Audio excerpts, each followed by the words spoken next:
Welcome to SLEERICKETS, a podcast about poetry and other intractable problems. I'm Alice. I'm in the editor's chair again this week. This week we have a listener crit episode. These are episodes where our listeners are extremely brave and very generous and send in their own work, their poems in progress, for us to critique on air anonymously. It's my understanding that we're a little bit behind on the listener crits, but never fear. If you have a poem sitting with us, it is on the list. Your critique is forthcoming. Thank you to today's poets, and let's get straight to it. So first, I did want to recommend to people who may have missed it, as I did. I finally today watched and listened to Steve Knepper's poetry read for the Thomist poet. I was a little put off by the Thomist poets thing, because I was thinking like, is this going to be like hardcore Catholic theology stuff? But he was great. He's a very like winning reader, and they're good poems. They're like remind me a little bit of Ted Hughes, James Dickey, some like violent farm poems and some like southern Gothic stuff. I think he's kind of best at like narrative monologue stuff. But yeah, it's definitely worth checking out. There's a Substack thing, so I was glad finally to actually listen to that. And I have no idea what the Thomist element is. I think it's just the guy's series. Like, I don't know what the Thomist thing is, but yeah. No, I didn't even know what that was until I think it's Thomas Aquinas. Oh, I think that's what that refers to. I know a lot of the UST people are like avowed Thomists because it follows some particular thread of thought from Aquinas, or in your case, from because that's how your Tom spells his name. It could just that's right. You're actually a local Thomist poet. Oh, it's so true. Yeah. Or if you're a big Radiohead fan, maybe that's there. You go. Yeah. Another THON. All right, so we've got some listener crit poems to talk about, and we're going to have a Secret Show episode after this. We've got a lot to dig into. Yes. Before we'll as usual, like if something requires having already listened to an episode, we tend to put that stuff on the Secret Show. A previous Secret Show episode caused some upset, and I think some justifiable upset. And so I will first just say, like, I had a long, good conversation with Daniel Cowper. I apologize to him. I will apologize publicly. I apologize to him here because I think there was some. I think the treatment of him was unfair, and I think it's worth digging into exactly how, because I think there's some real disagreements, and there was a variety of responses. But I do think as far as just my responsibility as the person who's sort of ultimately on the hook for anything that goes out in the show, I wanted to apologize to him because I think it was personal in a way that it didn't need to be. But we can dig into all that more in detail on the Secret Show, and an essay by Elif Batuman that I didn't love, but that helped clarify an idea for me. Yeah, very interesting definition of a modern day term, which I always enjoy doing with you. Yeah. Let's do some poems. All right. I'm always thinking about how J and G, and just up top, because I was thinking about how if you've sent in listener crit poems and you see that the listener crit episode is out, I can just imagine the nerves as you're listening to it. Oh God, yeah, you're right. Because they're not posted. You can't read what they are. You don't know who they are. So just so J and G know, today we're doing siblings and we're doing cruise ships. So if those aren't your poems, you can relax now. And we've got a little bit of a backlog, but we're working through it, and we'll be up to date soon enough. I think I sent them to you with siblings first. Do you want to start with that one? Yeah, let's start with siblings. I will read this. I wanted to ask, how do you think we should treat the parentheses? As in, like, how to read them aloud? Yeah. I mean, I think read them in order and maybe just let your voice drop slightly. Okay. I think people like I could imagine these also existing within dashes or within commas, in some cases. They're sort of parenthetical thoughts. I think that'll be clear enough to Okay, the cool. listener. Well, Yeah. yeah, just so people But know, yeah, there's a we should say that there are throughout this a number. There's one, two, three, four little fragments or sentences that are set off in parentheses. Oh, five. Yeah. Okay, cool. Yeah. Siblings by Jay. I still keep in stubborn memory the two marbles we stole from the waiting room when we were kids. One red, one blue. Do you remember them? I am still holding on to the little ribboned realms, hopeful of a return, though I suspect, from our last encounter, they are only ever mine to hold. Why could you not bring yourself to say my child's name? I have tried throwing them away, tossing them in flame, but they are a pair, indestructible, and I keep them here. One for me and one, here always, it would seem, for you. So I was trying to go back through this.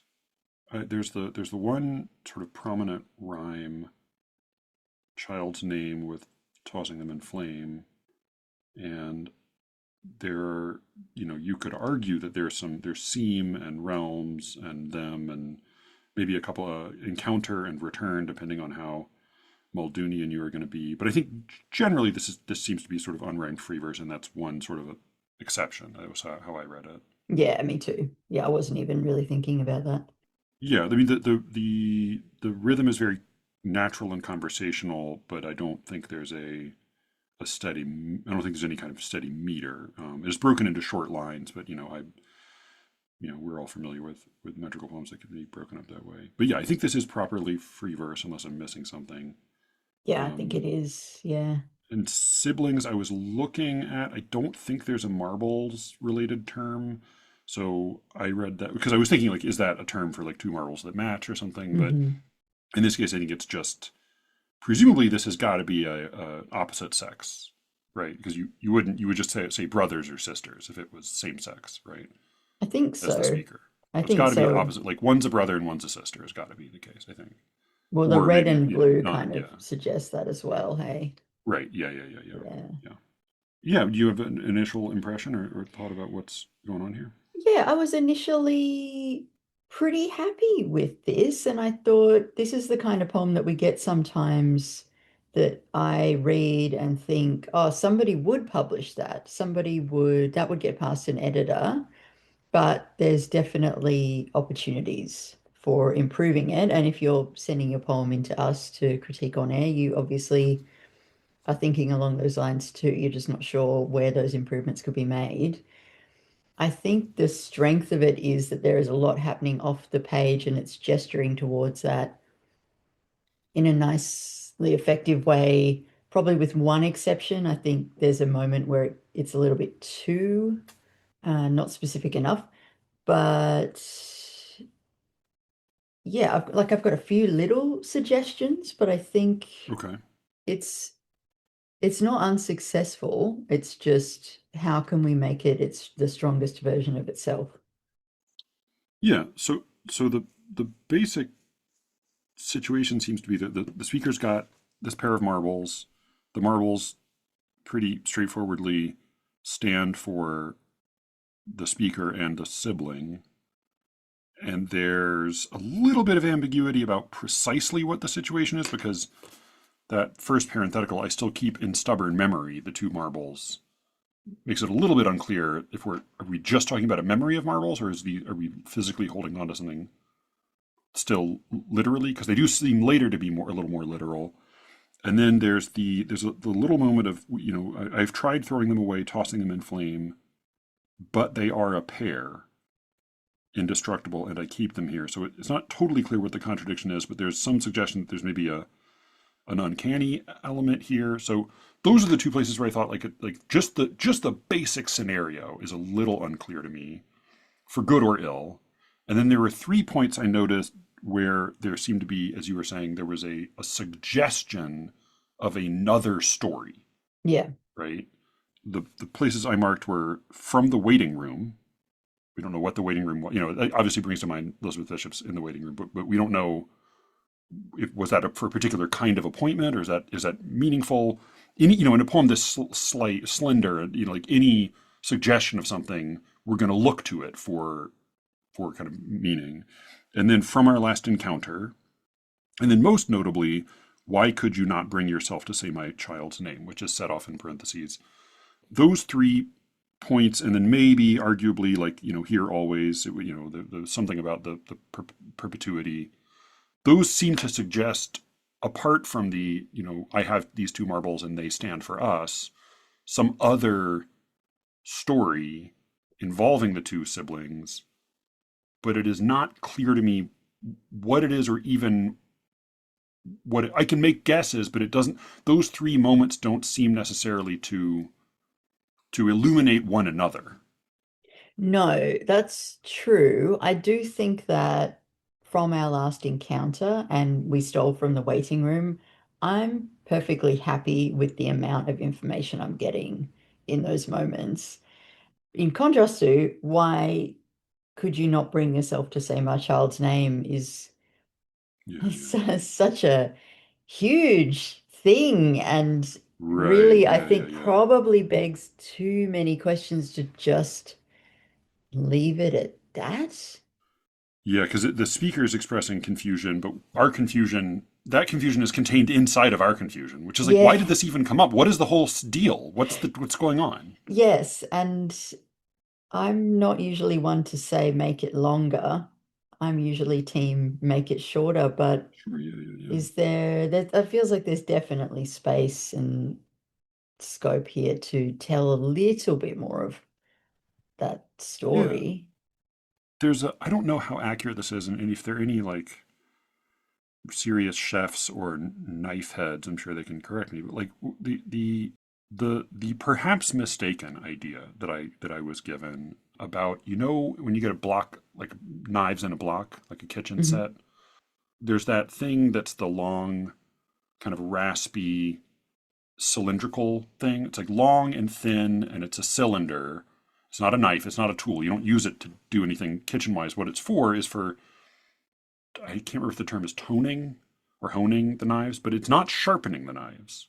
Apparently, what it's doing is the end of a knife, the edge of a knife at the microscopic level looks like spread fingers. Mhm. It's a bunch of little spikes, little points pointing up, and when you use it over time, they get mushed down pointing in different directions.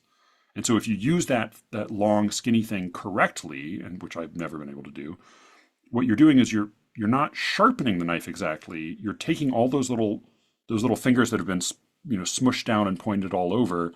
You're bringing them back into alignment so that they're all pointing in the same direction, and the edge is sort of brought back to, you know the edge is created again by aligning all of these points. Mhm. And reading this poem, I'm with you in that it's not like I would want this poem to get a lot bigger, but if I look at those little moments of, there's some something suggested here. There's some little point poking out here, ready to provoke. My hope would be to get all of those. Not necessarily, you don't necessarily have to explain everything to us. You don't necessarily have to tip your hand, but it should feel like all of those line up with one another. Yes. I think that's my preference, and some people would argue it's not, but my preference would be that for all of it to line up. And the like in fiction, I think about this as the encyclopedia. Like when you're writing a story or novel, especially, there's all of the stuff that you say in the book itself, but then separate from that, there's like in a TV show, you have a show Bible, Mm. right? The show Bible is not the script. The show Bible is a list of everything that is true in the world of the show. This person has this sister, this person went to this school, this person used to live here, this person has. So all of anything that comes up in the show, or that is implied in the show, or even that you've worked out that is true, you write it all down in this book, and you keep hold of that so you can refer to it, so you can keep, narrative continuity over the years. Mhm. And I think there's something maybe even more robust than that I talk to fiction students about, and I think about my own work, which is I will often write out like a little like article to myself, just explaining all the things that are true in the world of this story, of this play. I'm doing this with a play right now. Like, what is the deal with this person? What's his background? What's going on? What does he want here? Why is he, what's his relationship with these other people? I'll write all this stuff out. It's not it's not that I will necessarily like tell the reader that in the script itself.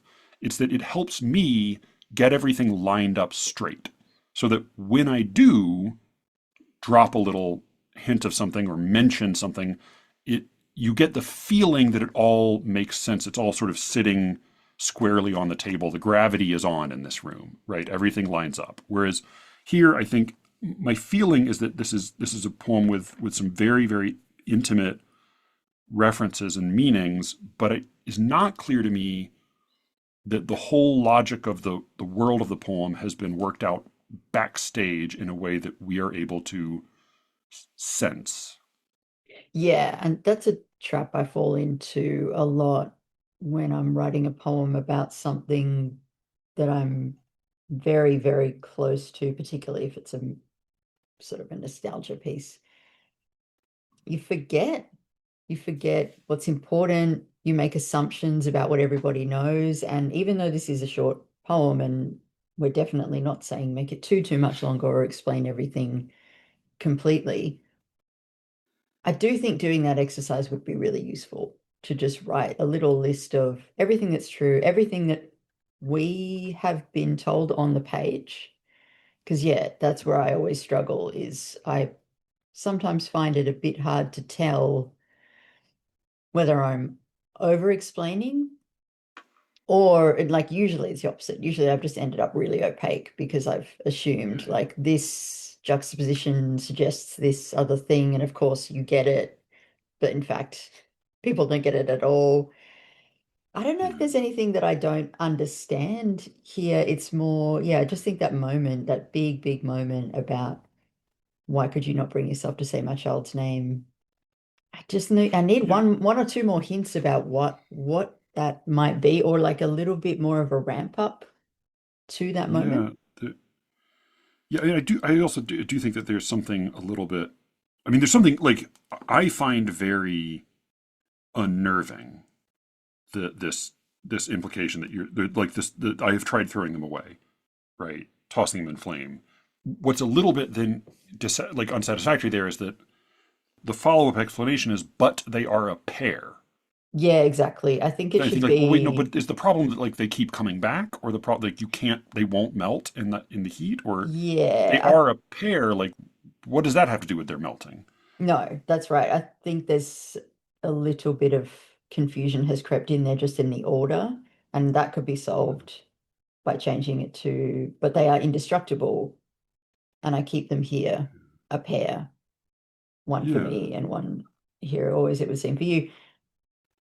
But there is a bit of an impossibility around that moment too, and people have heard me in previous episodes talk about my dislike of impossibilities saying impossible things. creeping Yeah, into yeah, poems, sure. and definitely there would be people who disagree and argue with me about that. But I find them distracting, and maybe this is, When somebody says something in a poem, and it's just not the case. It's just not literally true. it's just not literally true, and Like it that couldn't be true. matters. Yeah, It couldn't be true. And it matters less when everything else in the poem is a bit fantastical and things are happening that, yeah, there's more impossibilities. But this is so everyday and concrete and real. But then there's a moment where the speaker has tried to throw marbles away and they can't for whatever reason. yeah, And it's just like, but that's a pretty easy thing to do is to get rid of some marbles, yeah, I think. yeah. I think whether you yeah, whether it's realistic or not, I would just maybe want you the writer to have sort of privately worked out what it is that you actually mean is like what is the case here? Because I think of like Rilke has the poem about, I think it's called The Neighbor, about the violinist that he like every time he goes to a city the same violinist is playing in the next room.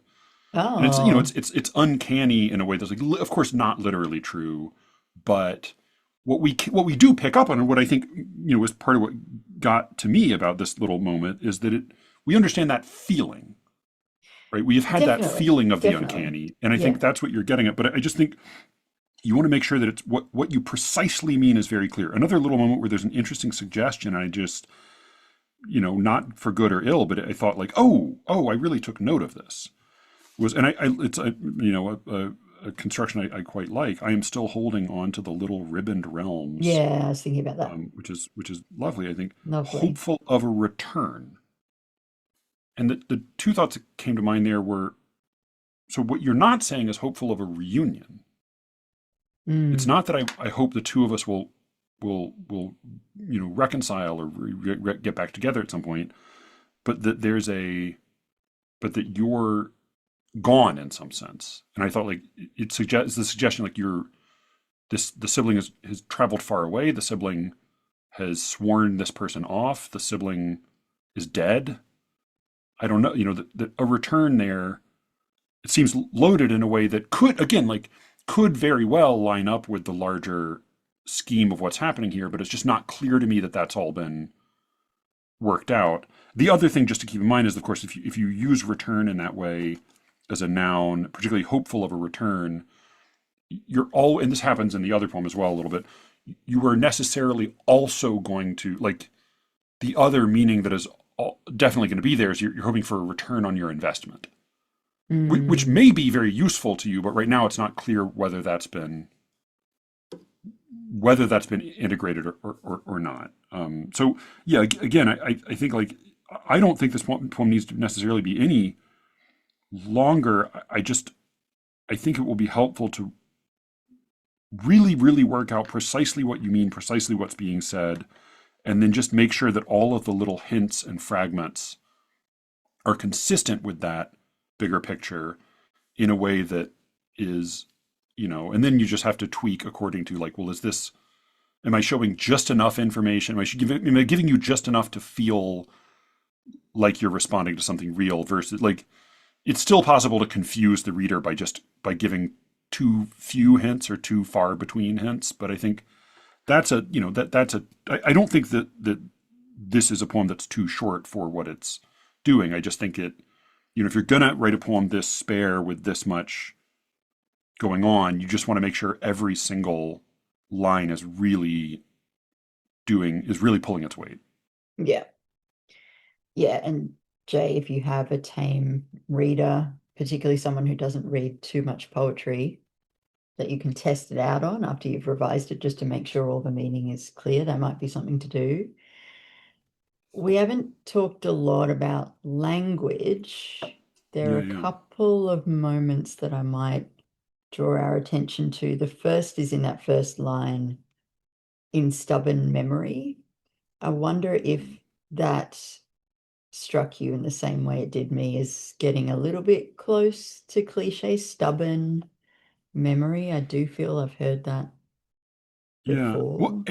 I, I'm not sure if I've heard it before, but it doesn't. Yeah, it doesn't strike me as being especially fresh. But almost more so, I feel like that may be a case where I don't totally know what you mean, and I don't know if you've committed to what you mean there. And so I think the more crisply you work out what precisely is the case here, I think the the more that like something I have to do for myself all the time because I fall into the trap of letting the rhythm, letting the form, letting the language, and letting my own ear for voice guide the poem along. And I find myself all the time starting to just say stuff that Mm, just sounds good or that seems to follow or that works out in a kind of a satisfying way. And then I have to step back and like bring out the spirit level again and say like, do I mean that? Is that actually specifically what I'm getting at here, or does it just sound? What's the like the Oscar Wilde line? You know, is that clever? It's perfectly phrased, which is you know, which is essentially the same thing. I can't remember the verbatim, but mm, yeah, like it's easy. I find it very easy to stumble into the indulgence of like writing out stuff to write stuff out, and then and then I have to, hold my feet to the fire and ask, like, is this really the truth? And one way this will sometimes happen for me is when I'm writing about something that has a real basis in personal experience. They're kind of two. There's a Scylla and a Charybdis for me. One is I stick too closely to the details of reality, right? Which are often extremely arbitrary, right? The actual details in everyday life are often not especially like logical or reasonable. They're often just like some weird shit happened, and then because that detail happened, you say like, oh well, it's legit. I can include it in the poem. So I think like holding on to the specific details of what happened can be a mistake, because what you want are details that tell the story clearly, or that convey the emotion clearly. And so often, it's actually helpful to let go of the specifics. But then on the other hand, I think that the Charybdis in this particular Strait of Messina is the danger of becoming dishonest about the heart of the matter, right? And starting to let yourself lean in the direction of a satisfying moral, or of a vindication, or a spicy ending, and letting go of the real truth of the matter that led you to write the poem.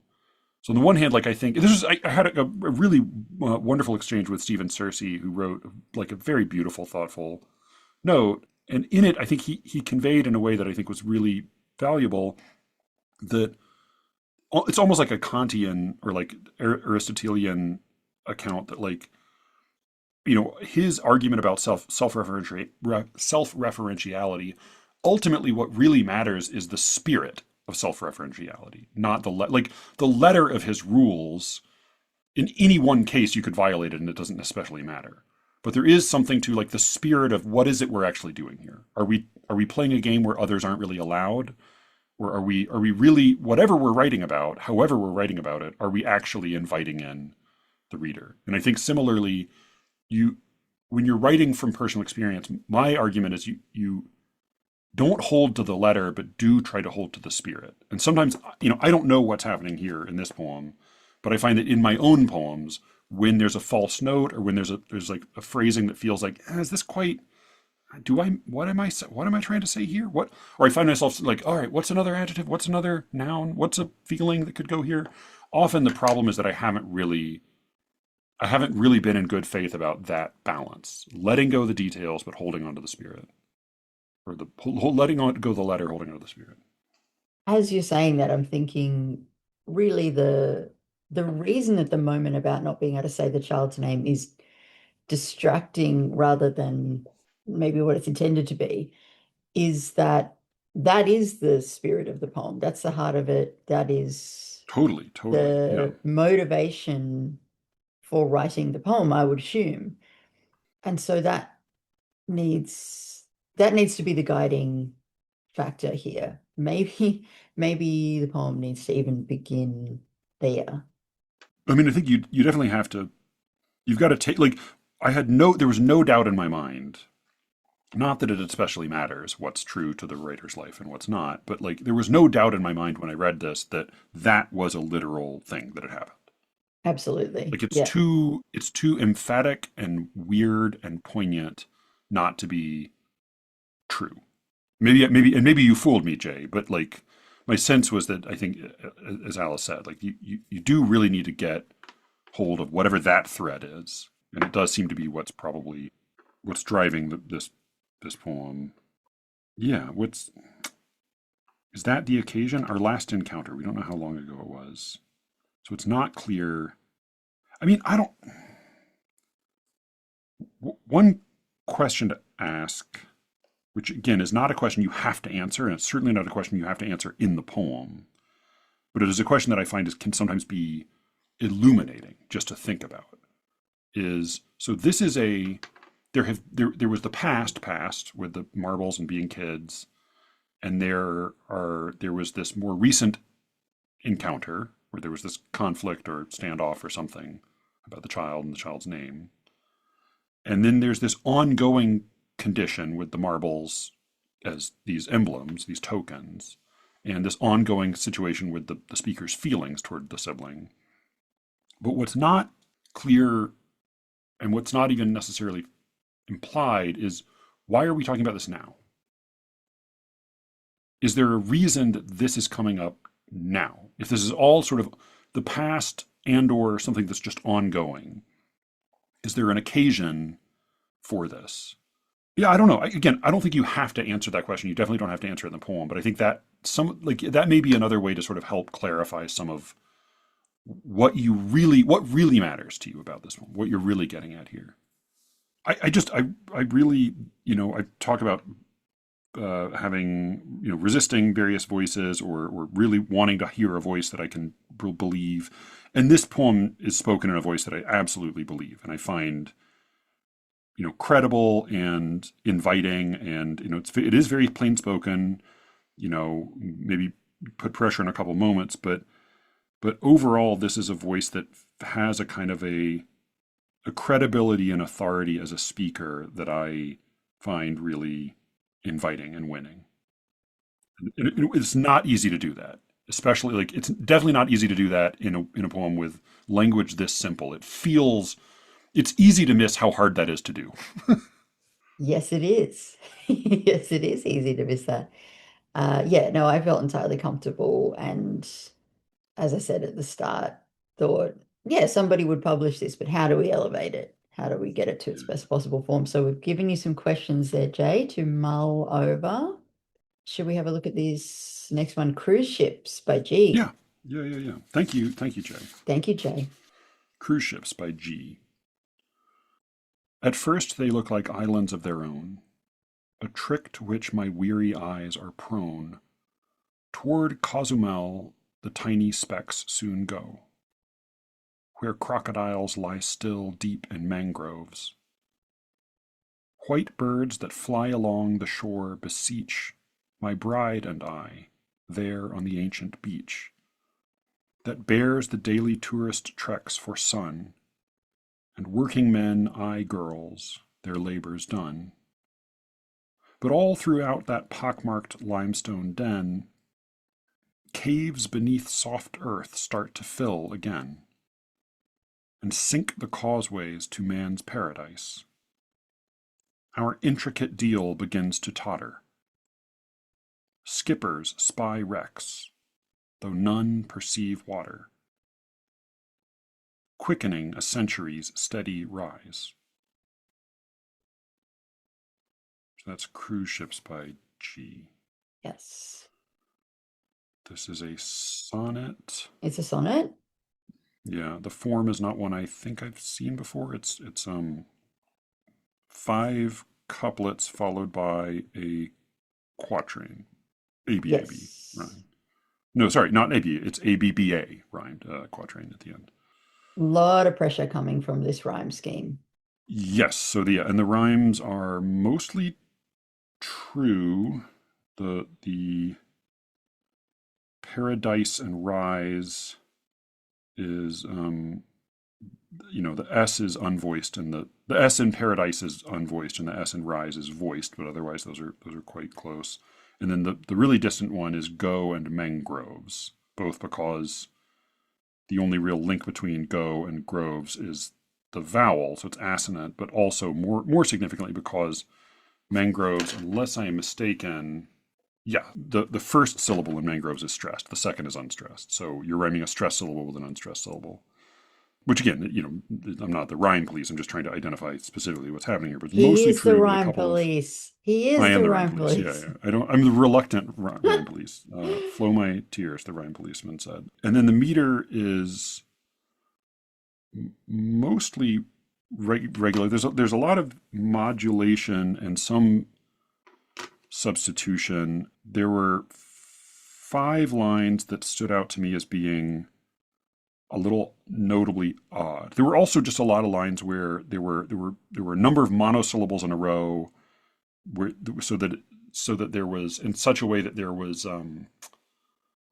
the difference between a stressed and an unstressed syllable positionally was very, very slight.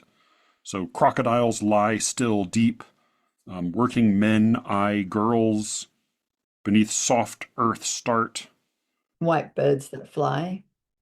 white birds that fly along the shore beseech. Yeah, so I think, yeah, that's, you could say that's first position, that white birds, it's a very close call, whether that's, you tip it one way or the other. None of that is good or bad, but it means that the meter is, even where it's pretty regular, it's often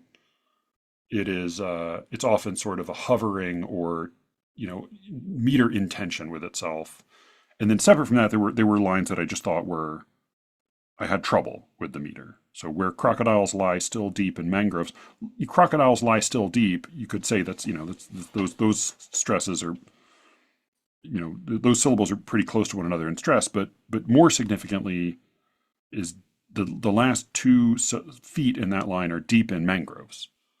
So we sort of flip to trochees for Mayans, and I think particularly you hear that particularly with the trouble with the rhyme there, and then caves beneath soft earth start to fill again. I actually think that it's a little unclear how you would scan that, but I think it just sounds pretty fucking good. So I'm not too worried about that.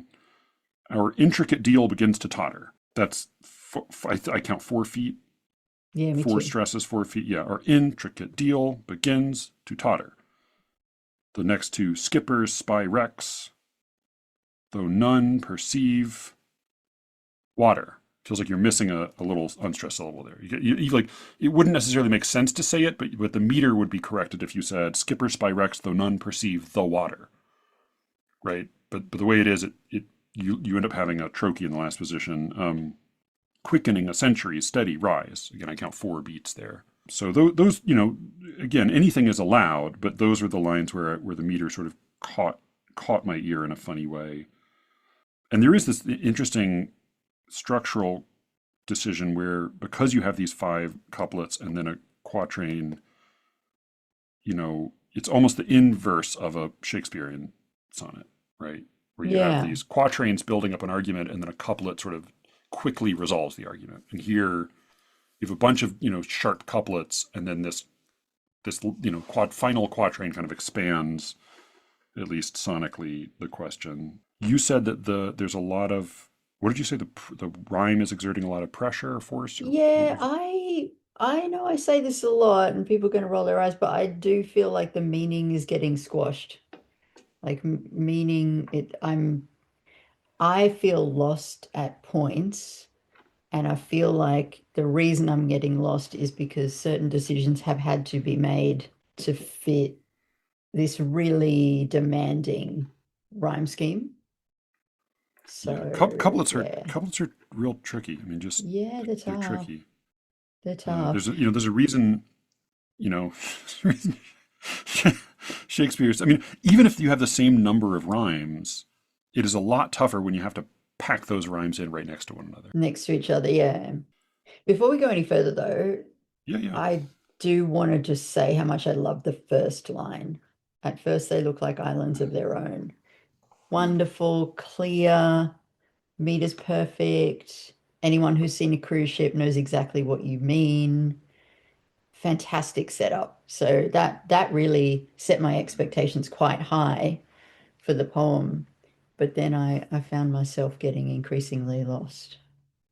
Yeah, yeah. In addition to that, I quite liked the construction working men, I girls. It's just so dense, using I as a verb there. It conveys a scene and maybe a certain threat or possibility, but it's also just, verbally so tightly crammed together in a way that I found satisfying. And then I think probably my favorite sentence and the favorite line of the poem is caves beneath soft earth start to fill again. It's so evocative and threatening, but also sort of strangely beautiful. And although the meter seems all wrong to me, I was very intrigued by the line, our intricate deal begins to totter. I want to say like, ooh, I want to know more about that, or I want to feel more about that, or what, this is both within the marriage and within the environment or the society, or what are exactly were we talking about? But to me, that was like a real intriguing, promising moment. So there was a lot that I really liked about the poem, but I think I'm with you in thinking that you could argue that there are places where the rhyme starts to distort the meaning. I think probably, Alex, McEwen style, the meaning is distorting the rhyme in places as well. It just feels like they're not very happily married. No, No no, pun that's a good intended. way to Yeah. put it. Yeah, yeah, yeah. Yeah, and I think also from that really promising first line that is specifically about cruise ships, matches the title, we pretty quickly leave the idea of the cruise ships behind, and then we're talking about the speaker's bride, ancient Yeah. beach, tourists, working men, caves, and then by the time we do get to that quatrain, I don't know what the focus is meant to be. And I Yeah. am We get the intrigued mention by of the the intricate skippers at the deal. end, but yeah. Yeah, the skippers then come Yeah. in right So toward there the are end there. captains, I guess, but although I'm very confused about what is being said about them exactly. Yeah. Because the I first, I mean, mean, just yeah, the line had taken it its on its own would be "Skippers spy wrecks, though none perceive water," and that seems like again obviously not true. But then mm, if it's you're expanding this to "none perceive water, quickening a century's steady rise." There's some quibbles with the way that's constructed, but presumably this means they're looking out for the concerns of their ship immediately, but they're not. None of them is thinking about the larger questions of the rising sea levels and climate change. And my thought in response to that is also like, well, but surely plenty of them are thinking like, surely if your job is working on the water, like you are aware of rising sea levels. Like, why wouldn't that be something that these guys would be thinking about? yeah, yeah. And I think cruise ship skippers would know how unpopular they are. I remember seeing signs up the one time we got to go to Venice, no grandi navi. Wait, what? Um, No like Grandi they Nap? they hate the cruise ships, and the cruise ships are referred to as the grandi navis. No grandi navi. Are cruise ship captains specifically disliked, or is it just No, no, just no, no, people no, just the dislike? cruise Okay, ships in all right, general, because then all they right. come to Venice and they just walk everywhere and they walk all over it, they buy shit, they don't stay. So they, Yeah, yeah, take a bunch of photos and they don't actually contribute that much to the economy and they also just crowd the place. yeah, Let me say what I understand, because I've been saying how lost I feel. Let me say what I actually understand from the poem, and maybe that yeah. will help G a little bit. So cruise ships look like islands. I don't have the best eyesight, so I see them that way anyway. Then they go off to Cozumel, which is around Mexico, I think, somewhere Mhm. in the Caribbean, which is a place where crocodiles are. Me and my wife are walking on a beach somewhere else that's ancient. There are birds there, lots of tourists. It's hot. There are laborers who are a bit horny. Then there are caves, and the water goes in the caves, and that sinks something. Cut back to skippers on boats. They're not thinking about climate change. That's pretty much what I got as well. Any or all of this is suitable stuff for the Definitely. Yeah. poem, Yeah. Mm. but it's also not clear to me what exactly the heart is. Where the which Jenga blocks are load bearing for G, right? For like because Yes. they're versions of this. I can imagine a bunch of different spin off versions of this, but what matters is what matters to G. And it's not totally clear to me what that is. So I kind of would be interested in tugging on some of these little pieces and saying, well, is there more to say about this, or is this a necessary component, or and I do see like for whatever it's worth, toward Cozumel the tiny specks soon go is a is a syntactical inversion that we just feel it working toward an end sound. Similarly, white birds that fly along the shore beseech my bride, and I think that should be my bride and me if they're the object of the verb, if they're being besieged. But beseech is, that's a word that sort of stands out as being of a significantly different register than the rest of the poem, and it's a poem at the end of a line. Now you're doing a good job by making it not the second sound in the rhyme, which would make it stand out even more. But I think it stands out because you're making it a rhyme word there, and also because I don't know it's not clear to me that that's at all true. That the birds are beseeching your bride and you, right? I mean, maybe if they're begging for like food, or but like it doesn't. It seems like it's sort of a a romantic, extrapolation from the bird's presence on the beach along with you. Yeah, beseeching is a different thing to begging. Yeah, yeah, you're right. Yeah, it's a different. It's a yeah. It's a again. It's a higher register, and it's also just not clear in what sense that it's meant to be true. And then the grammatical connective tissue is. I noticed that we don't get any punctuation for the first 7 lines. Oh, no, we get one I've got a comma at comma. the end of the Yeah. sentence. Yeah, Mm. but otherwise we don't. Oh, there's another comma in the middle of the sentence, middle of the line, but we don't really get much end punctuation, and it feels like grammatically there's a lot needed. We get more in the end, which all seems to be pretty consistent with the grammar, but then we do have this funny white birds that fly along the shore beseech my bride and I there on the ancient beach that bears the daily tourist treks for sun, and working men I girls. So I guess theoretically that could be a comma and then just a compound sentence with a completely different independent clause. But it seems like it's sort of meant to be part of a list or part of a larger construction, and it just feels like it's been sort of stapled in there. I don't know if this is like a thing that people do or a thing that people should do, but when I'm trying to decide which punctuation to include, because I think you can be a little looser. Yeah, yeah, sure. Or you could do Some no people, punctuation, you right? could In do some no cases, punctuation. yeah. Yeah, obviously you could, but I try to err on the side of punctuate it as if you were going to write it out just as a full paragraph, like just no line breaks at all. Make sure the punctuation works if it's done that way. And then what I do is I if there's a bit of punctuation that I feel is really distracting and interrupting the reader's eye and the flow of the poem, then I'll try to get away with taking it out. That's my like very unscientific approach to this. But how do you do it?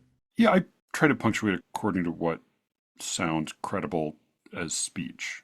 So Okay. I will often, I think when possible, I err on the side of less punctuation, but mostly I punctuate things in a sort of a normal way. I will sometimes use a comma for, you know, a pause in a way that isn't really grammatical, or I'll use a comma. I'll use comma splices and again sometimes, but I try to punctuate in a way that feels consistent with a voice saying these things, and like err on the side of grammatically correct when possible, err on the side of less punctuation rather than more when possible.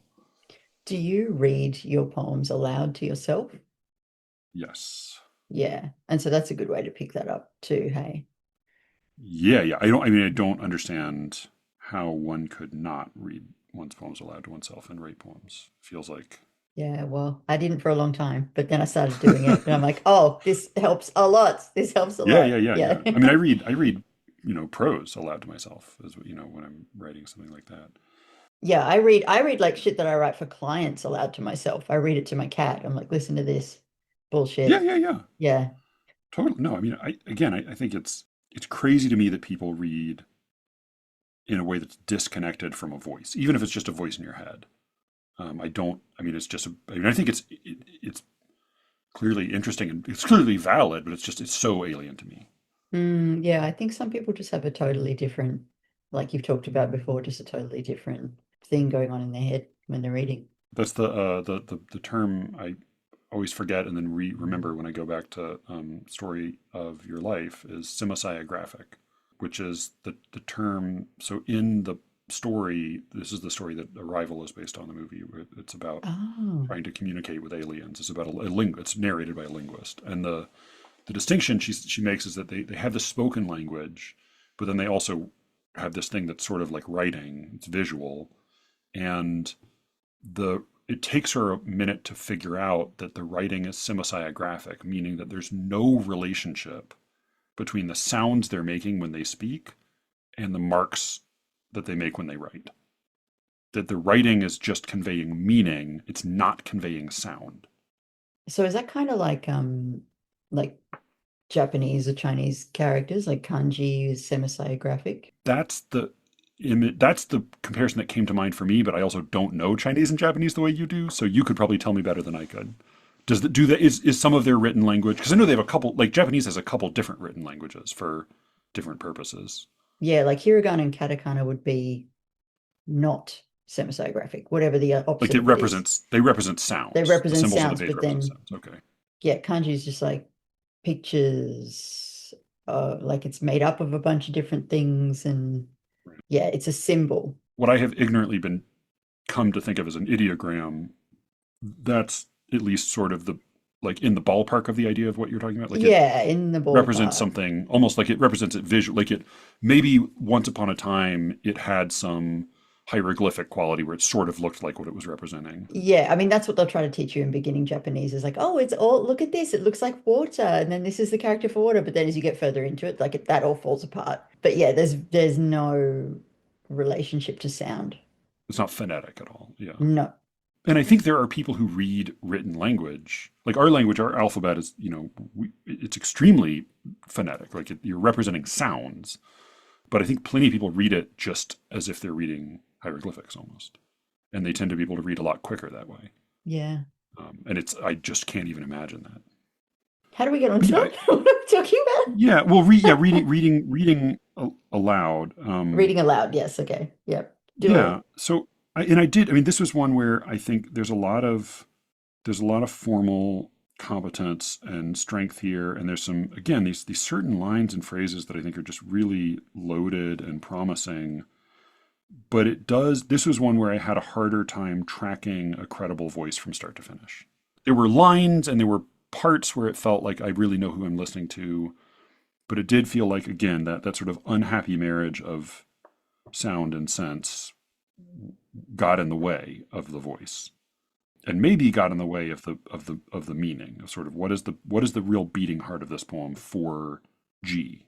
Yeah, I think the strongest moment for that for me is my bride, and I am just not convinced that anyone would refer to like unless like maybe in like a jokey way on your actual honeymoon, and maybe this is a But that's honeymoon. not. I wasn't like. That's what led me to think. Is this the honeymoon?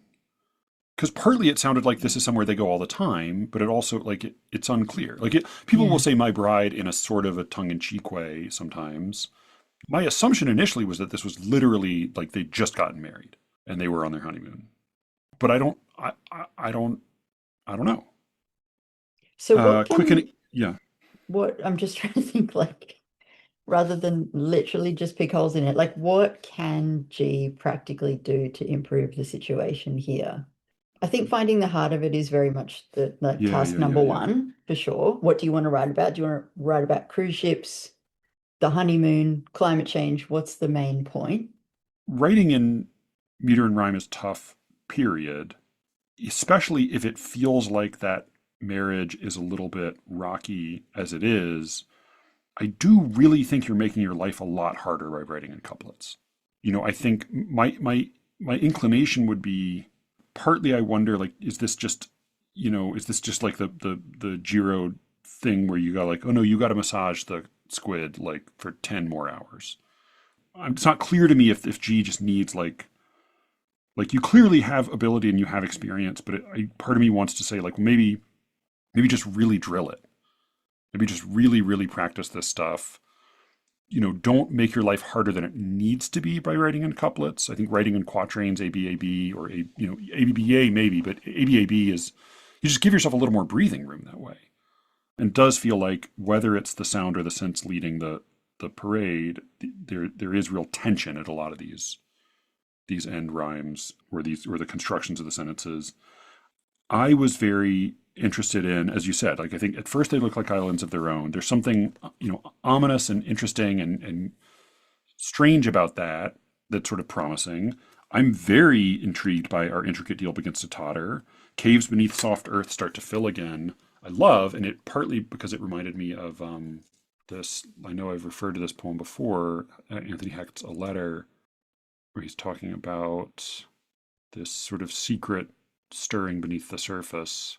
And he says, the clear, unquarried blue of those depths is all but blinding. Talking about the sort of under the surface of the earth, this stuff, the tides wild about me. So yeah, like I think it's such a powerful image, and it's so richly evoked in that line, but it's hard for me to even pin like what exactly the perspective of the poem is. Even something like "Sink the causeways to man's paradise." It feels like you're suddenly disavowing the speaker's own perspective. Is the speaker? It's part of the reason I think it's unclear. Is this somebody on a honeymoon, or is this somebody where like he and his wife live there and they go like, because it just isn't clear what the point of view is, and which is then part of I think the trouble with "Skipper spy wrecks though none perceive water, quickening a century's steady rise."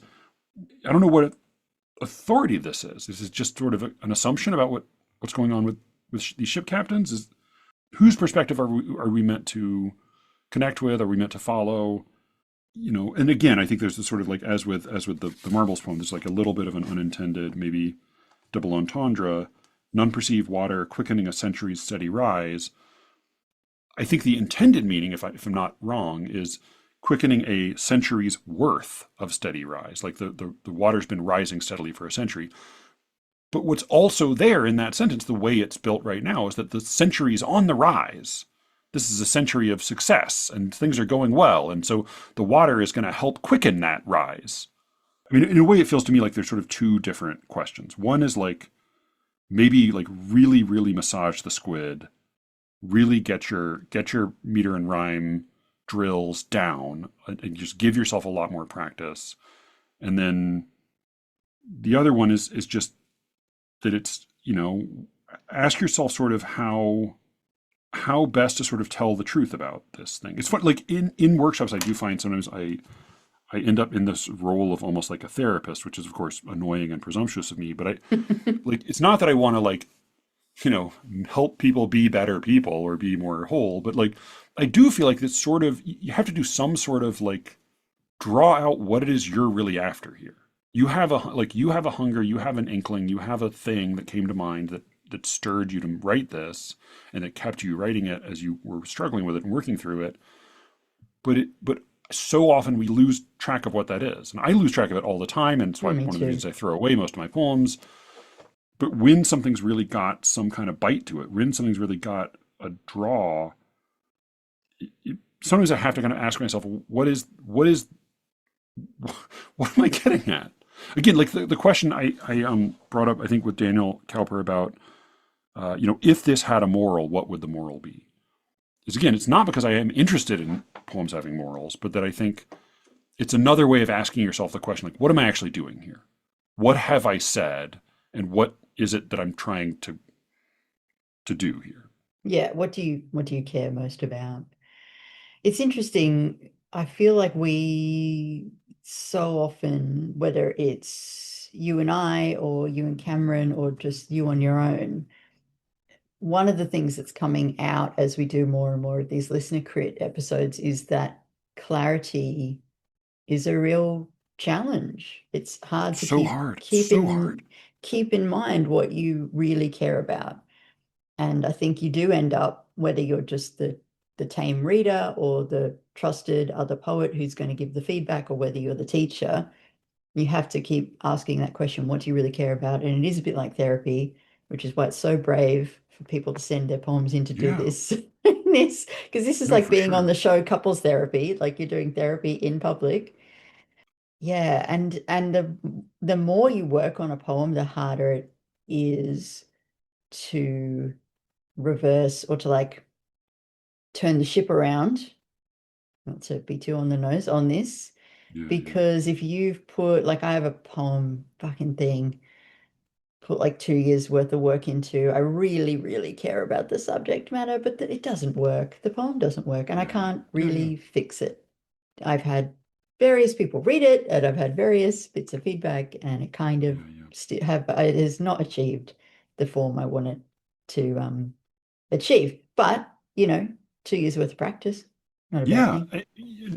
For sure. I mean, they're poems I have written whole drafts and passes of and came to nothing, and I've gone back and done a whole nother version. I mean, one of the poems that ended up in Midlife, I had written multiple attempts at from slightly different angles, and they just didn't, it took me a while, and it took a lot of revision with some help from Jonathan, especially to get even that version that I ended up with in shape. But I I had multiple other just completely separate drafts of like trying to get at this particular story, this particular character. My theory with the Shakespeare sonnets that I think I've mentioned is that you read them and it's like rhetorical skeltonics, right? So like the thing that Skelton is sort of known for, though it's not always what he's doing, is that you start with a rhyme sound and you just keep hammering that one rhyme sound until you run out and then you move on to another one. The Cameron shared a song by Clips recently that they did that throughout the song where they would just hit a mono rhyme over and over and over and over and over and over and over again, and then eventually move on. And with Shakespeare's sonnets, it often feels like you've got sort of like 5 or 6 arguments over the course of the 100, what is it?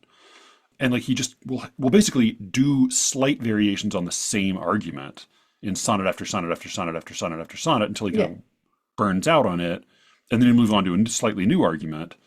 But a lot of those repeated arguments, like in some cases, like 29 and 30, they're both just knockouts. But very often you'll see like, that one was like close but no cigar. Or sort of like, the couplet feels kind of rushed there. Sort of like, he kind of worked out an interesting angle on this, and he just will like reuse the rhyme, reuse the image, reuse the argument. But it's like, I'm going to just start over and try a new pass at this.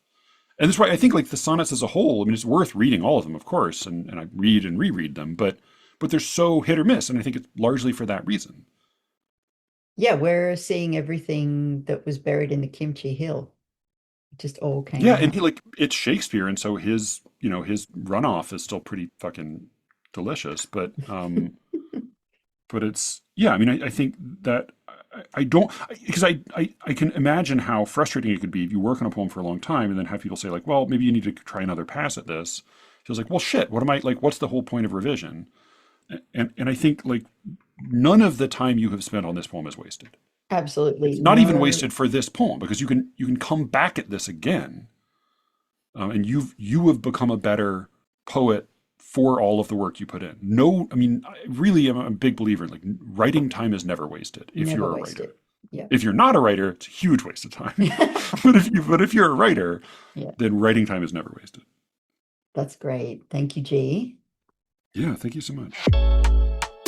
I did want to say to G, I didn't quite get to it in our conversation, but there is a poem that I would recommend looking at if G is committed to writing in couplets. Probably this is one that you already know, but if you haven't looked at a poem called Lament by Tom Gunn, I would recommend checking it out. I read this for the first time not that long ago. I'm not that familiar with Tom Gunn's work, but I remember reading it, realizing that it was in couplets, realizing what it was about, and just thinking it was quite amazing. So yeah, that might be useful to you, G, or if you're another poet who is very invested in writing in couplets. I mean, I'm probably overstating things here. Writing in couplets is just another choice. It's not that hard, but I don't know. I can't really do it. I need a bit of help and direction. And as Matthew has said elsewhere, you got to read like a pirate. Find the people who've done it before and take what's useful. If you want to participate in a Listener Crit episode, you're very welcome to. What you'll need to do is to sign up for our secret show by going to SLEERICKETS.substack.com. Put in your email address, you'll get a week's access for free, and after that it is quite cheap. You'll also get access to many hundreds of hours at this point of secret show content. There is more for you on the secret show this week. We have some important follow-up. We have a conversation about an essay to do with a relatively modern piece of slang, which was quite interesting. And then for you podcast nerds, for people who actually care about the ins and outs of what it is to make a show like this, Matthew and I compare our approaches. His to making this show and mine to making my now over a year defunct show, Poetry Says. Hopefully that's not just interesting only to the two of us. Hopefully some of you will get something out of that as well. Thank you all so much for listening. You can reach Matthew, as always, at sleerickets@gmail.com. And with any luck, we will all be speaking to you again very soon. Until then.